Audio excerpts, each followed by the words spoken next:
Mr. Clerk. Thank you, Worship. We have several small additions to the agenda. We have 2 on-table items, which we'll come to at the end of the meeting. But first, I'd like to ask Ms. Karen Bazzi to come forward. She's going to speak on the Great British Columbia Shakeout, which is a forthcoming exercise. And I don't want to say Karen's title wrong, but she's our emergency coordinator, and will be able to speak to this. Thank you very much, Karen, for coming forward. Karen's the city's emergency coordinator, as was mentioned, and she's got a program coming. Thank you. Just need 1 second to organize the presentation. Great. Thank you. So I'm here to talk about the Great British Columbia Shakeout. It is the first province-wide earthquake drill to actually occur in Canada, and it's going to take place on Wednesday, January the 26th at 10 a.m. The drill itself is actually organized by the BC Earthquake Alliance Society and the Shakeout BC Organizing Committee, and it's actually modeled after the very successful California Shakeout, which is in its 3rd year. The purpose of the drill really is threefold. It's to basically educate the public that there is in fact an earthquake risk here in British Columbia, to also educate them on the correct protective action to take during an earthquake, and also to encourage them to become personally prepared as individuals and for their family. So BC is actually located in probably one of the most seismically active regions in Canada. Approximately 400 earthquakes actually occur each year in a region that extends from Seattle, Washington to the north of Vancouver Island. Probably only a dozen of those are actually strong enough to be felt each year, but we are in a very active region. We've learned actually from other areas such as California that have experienced many earthquakes, as these photos in the slides depict. Most people are actually injured by all the non-structural hazards that are in rooms, in our homes, in our workplaces. And so we've also learned that an increased awareness about how to protect yourself during an earthquake can actually prevent injuries and deaths as well. So we have some key messages for the public for this drill. The first being that before the drill, we want to encourage the public to actually go to the Shakeout BC website and register to actually be officially accounted in the drill, and also to learn more about emergency preparedness. And there are actually, as of this morning, 310,000 people have actually registered to participate in the drill. So we've had a really good turnout so far. We also want to encourage the public to look at developing their own emergency plan for their families and start to assemble emergency supplies that would last them at least 72 hours. And again, this is not only for the earthquake threat, this is also for any hazard that might impact a community. During the drill, the protective action, we want people to drop to the ground, take cover by getting under a sturdy desk or table ideally, and holding onto that position for the drill. In fact, it's going to be for 60 seconds, but in a real earthquake, it would be until the shaking actually stops. Now, people are not always near a handy-dandy desk or table, so we're telling people that it's really important to stay low and protect your head and your neck with your arms. And you may have to do that in your chair. You may do that against an interior wall in your office or your home. But really, it is about protecting your head and your face during the earthquake and staying still. Most people are actually injured by actually trying to exit or enter a building, and so we really frown on that activity. In terms of the city's participation, we have registered as an official participant. We have placed newspaper ads in the local paper, and we've done this jointly with Port Coquitlam and Port Moody. We've distributed posters to all of our city facilities, and our neighboring communities are doing the same. And we have communicated with staff and departments so that staff will be participating in the drop, cover, hold-on procedure at 10 a.m. on January 26th. So we will, in fact, have participation at all of our city facilities. We are hoping that this drill will continue to be an annual event and that we can build on the numbers of participation both here in Coquitlam and throughout the province. Thank you.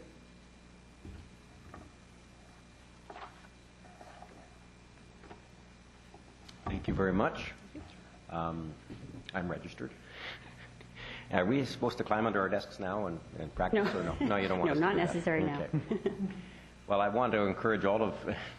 I see the media is ready to do it. I want to encourage all of our community to join in on the. I know that our schools will be doing this, I assume, and yes. We'd like not just our children to do it, but adults to get ready to understand a little bit more. Go on the shakeoutbc.ca website and register and find out more about this. Absolutely. Thank you. Thank you so much. Thank you. Now, you may recognize Karen. She's quite famous because of her appearance on Global Television this weekend. Mr. Clerk. Question from Councillor Nicholson. Oh, Councillor Nicholson. Well, perhaps I wasn't paying thorough attention, and I wanted to ask Karen to remind us of the date.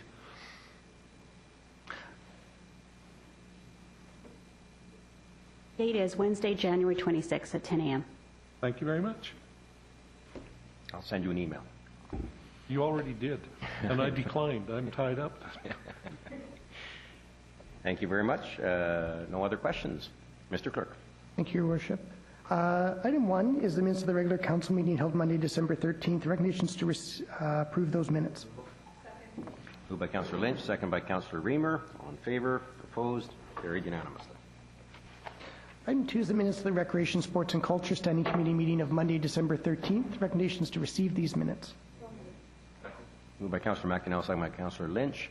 All in favor? Opposed? Carried. We have one item of business arising out of that committee. It concerns the Centennial School Neighbourhood Learning Centre, and the committee's recommendation is that Council approve the sending of a letter of intent to School District 43 regarding a neighbourhood learning centre as outlined in that report. Moved by Councillor Sikora, second by Councillor Robinson. All in favor? Opposed? Carried unanimously. Item 3 is the minutes of the Recreation, Sports and Culture Standing Committee of Monday, January 10th. Recommendations to receive those minutes. Second. Moved by Councillor McDonnell, second by Councillor Sikora. All in favor? Opposed? Carried unanimously. Item 4 is the minutes of the Land Use and Economic Development Standing Committee meeting of Monday, December 13th. The recommendation is that these minutes be received. Moved by Councillor Reamer, second by Councillor Lynch. All in favor? Opposed? Carried unanimously. Item of business arising out of that committee's meeting concerns the Maillardville Commercial and Cultural Revitalization Task Force minutes and their 5-year action plan. The Land Use Committee recommends that Mayor, on behalf of Council, write a letter to the Rotary Club encouraging them to assist the Maillardville Residents Association with Cleanup Day. Moved by Councillor Nicholson, second by Councillor Reamer. I had one question. Which Rotary Club? Councillor Reamer? I believe it runs through the Rotary Club. Coquitlam. Outstanding. There actually are two, but one's called the Rotary Club of Coquitlam, and the other one's the Sunrise Club. So, vicinity, I understand. Good. Okay. No other questions. All in favor? Opposed? Carried unanimously. Item 5 is the minutes of the Land Use and Economic Development Standing Committee meeting of Monday, January 10th. The recommendation to receive. Moved by Councillor Robinson, second by Councillor Lynch. All in favor? Opposed? Carried unanimously. First item of business from that committee's minutes concerns the authorization for the issuance of a development permit pertaining to 1500 Lougheed Highway for new Ministry of Transportation Government Office Building. Recommendations that Council approve the signing and sealing of this development permit and that the Mayor and Clerk be authorized to execute it. Moved by Councillor Reamer, second by Councillor McDonnell. All in favor? Opposed? Carried unanimously. Item 5.3 concerns a conservation permit. This pertains to 4104 Cedar Drive, and the surrounding property is located between Devon and Freemont Streets. The recommendation from the committee is that Council approve the issuance of this conservation permit with conditions for that location, and that the applicant be requested to arrange a pre-construction meeting with city staff, the consultants, and the contractor prior to the works commencing in order to ensure clarity and understanding. Moved by Councillor Reamer, second by Councillor Sikora. All in favor? Opposed? Carried unanimously.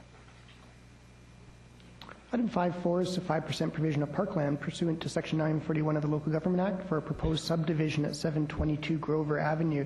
The recommendation from the committee is that the owner of the proposed subdivision provide 5% cash in lieu in order to address these provisions. Moved by Councillor Lynch, second by Councillor Reamer. All in favor? Opposed? Carried unanimously. Item 5.5, there's two recommendations. This also pertains to the Maillardville Commercial and Cultural Revitalization Task Force and their 5-year action plan. The first is that Council approve the Task Force 5-year work plan from 2011 to 2015.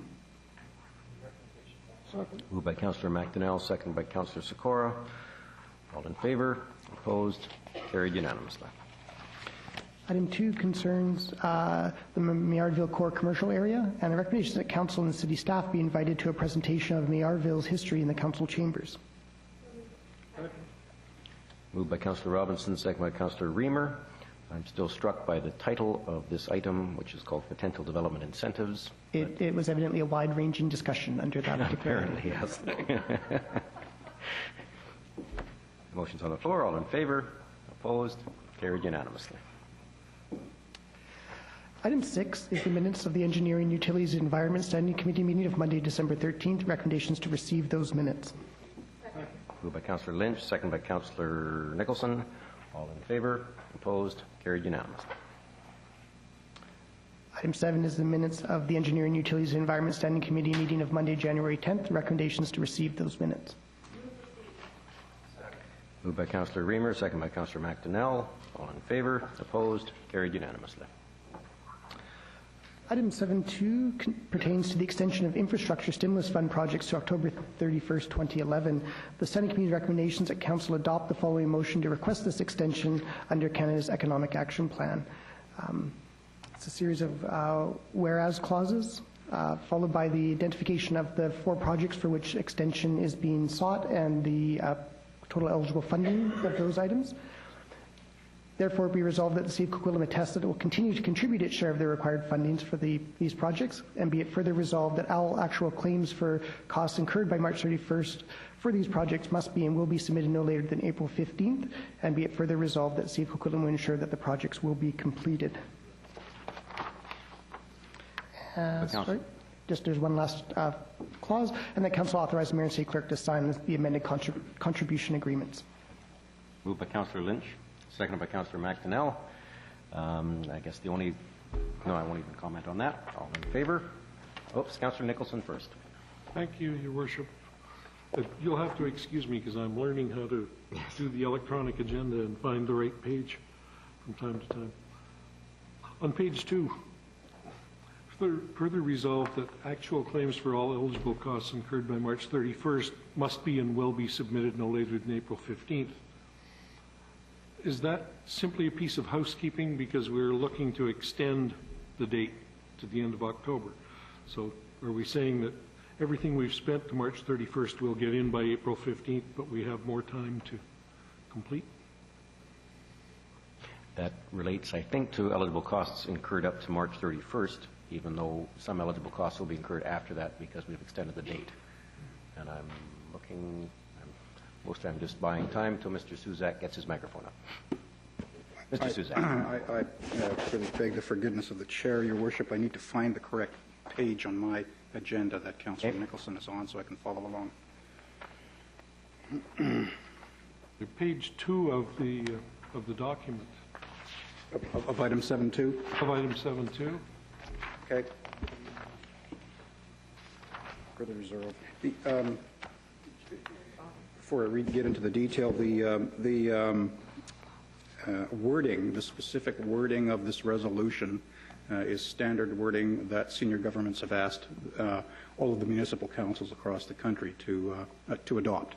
It happens to be their requested wording, so we haven't changed it. But I take it that the issue is the be it further resolved that actual claims for costs incurred by March for those projects be submitted no later than April the 15th. We will do what we can do to abide by that request. That will allow us to then incur further eligible costs up to... That is correct. Thank you very much. And I assume that relates to a fiscal year end. Yeah. Actually, and it was related to the wording, the comment I wasn't going to make for all eligible cost. It's by council resolution that we're saying that the costs must be submitted, and that doesn't seem something that council can resolve since it's a requirement of a contract. But if we're accepting someone else's wording, we'll leave it as is. Seeing no other questions or speakers, all in favor of the motion? All opposed? Motion carries unanimously. Item 8 is the Metro Vancouver Board and Brief, for which our representatives are available to respond to questions and the recommendations that Council receive the brief for information. Moved by Councillor Lynch, second by Councillor Reamer. All in favor? Opposed? Carried unanimously. Your Worship and members of Council, we have two on-table items. The first one pertains to the city's representative for the International Children's Winter Games. This was an item that appeared on the Sport and Recreation Committee's agenda of last week. The recommendations that Council and the members in the audience are blue copies at the back. The recommendations that Mayor and Council authorize the General Manager of Parks, Recreation and Culture Services or her designate to be the city's representative for these games. Moved by Councillor McDonnell, second by Councillor Robinson. All in favor? Opposed? Carried unanimously. Item 10 concerns appointments to the Coquitlam Public Library Board and the Board of Variance. The recommendations that Bill Leung and Barbara Mitchell be appointed to the Coquitlam Public Library Board and that J.P. Thornton be appointed to the Board of Variance effective February 1st. Second. Moved by Councillor Reamer, second by Councillor Sikora.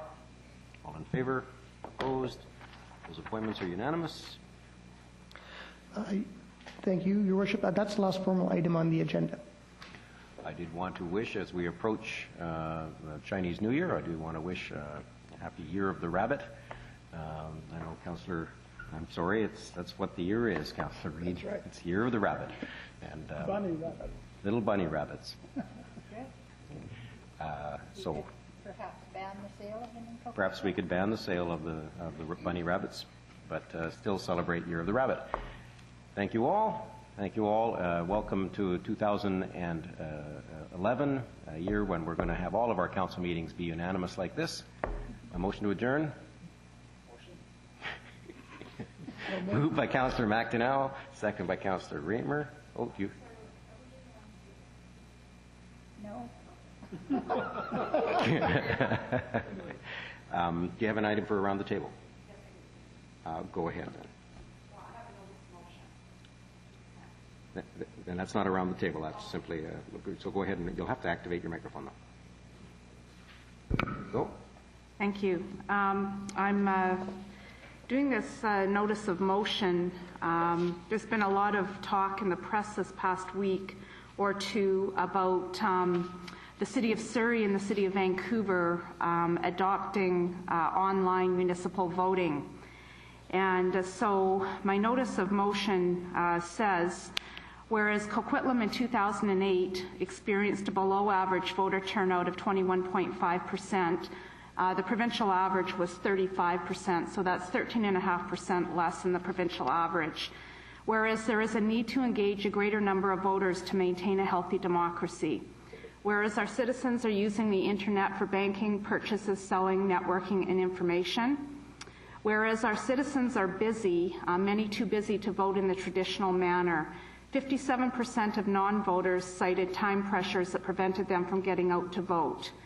Whereas many municipalities in other provinces, and more largely the province of Ontario, and I've got two numbers here, one says 36 and the other says 44 municipalities in Ontario, have been using online voting in their elections for some time.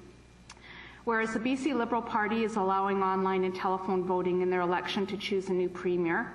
And whereas both the cities of Vancouver and Surrey have spoken out in support of online voting. I wanted this motion to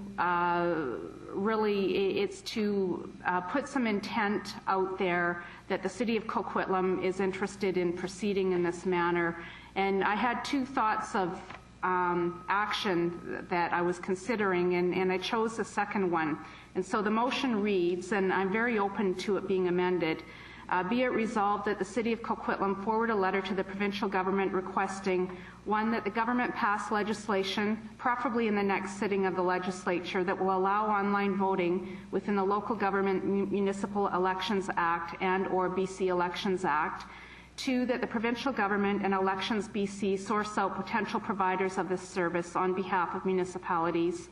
Three, that Elections BC and the provincial government work with the City of Coquitlam and other municipalities in the implementation of an online voting system, preferably in time for our 2011 elections and failing that, the 2014 election. That copies of this motion, and fourth, that copies of this motion and letter be circulated to all municipalities in the province via UBCM, and that dependent on government response be possibly submitted for voting at our 2011 UBCM conference. So that motion was made by myself and seconded by Councillor Neil Nicholson. Thank you. Thank you. Okay.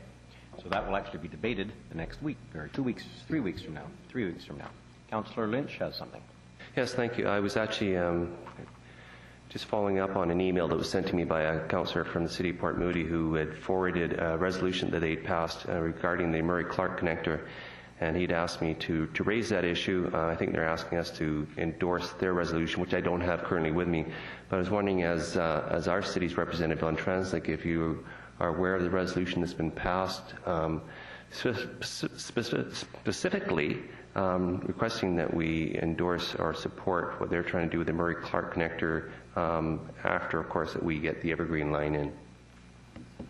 And Councillor Robinson has the hard copies. I was trying to read on my BlackBerry what the information was sent to me. So specifically, the resolution that was endorsed was that Port Moody City Council oppose any TransLink supplemental plan that, beyond the Evergreen line, does not include the Murray-Clarke connector project, and that this resolution be forwarded to all northeast sector municipalities with a request for support. I'm wondering, as our representative on TransLink, if you can comment on that for me.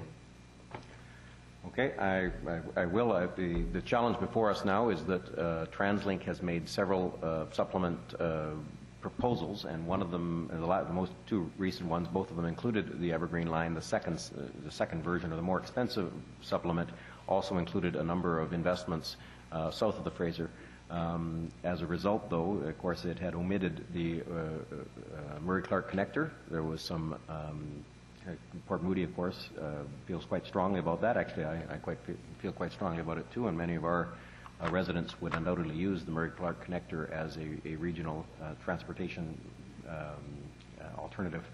We have a lot of work to do in that regard. I don't know whether the wording of the particular resolution is something that I am comfortable with, partly because it does suggest that we as a council would end up opposing a supplement that includes the Evergreen line. Obviously, the Evergreen line has to be our #1 priority. I suspect all of council would agree with that, and that's the challenge before us, is to what extent that we can reconcile those two awkward positions. Okay, well, I would agree that the Evergreen line needs to be our first priority, but I'm not sure exactly which. I was thinking which one of the committees this might come through, and I'm thinking that probably would come directly to council. I don't know if we need to discuss this at our. It would probably go through engineering. Okay, can we perhaps? Okay, perhaps I'll make a request then that this be put on the agenda for the engineering committee, and we'll address it that time and bring it forward, maybe forward to council as a recommendation from that committee. That makes some good sense. I suspect that this issue won't be back before the Mayor's Council in any tangible way to be voted upon in the next month or 6 weeks. So I think we do have the time in order to formulate a position that's well informed. Okay, thank you. Thank you. Councillor Reid, welcome back. One moment, please. Your microphone will be activated. There you go. Oh, takes time to come on now, does it? Mr. Susak, do we have traffic counts going through our city? Because if Port Moody has 55,000 going through their little city, I'd like to know how many we have going through our city. We would have traffic counts, Your Worship, and we can provide that by memo form. Can they be included in the report then? Thank you. Yes. You're an engineer, fix it. Yeah. Going down the rabbit hole.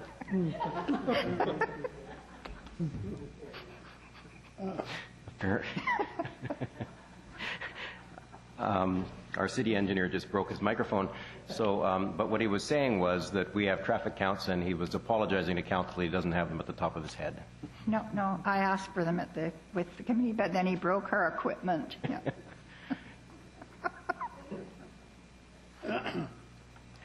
Did you have anything else to offer?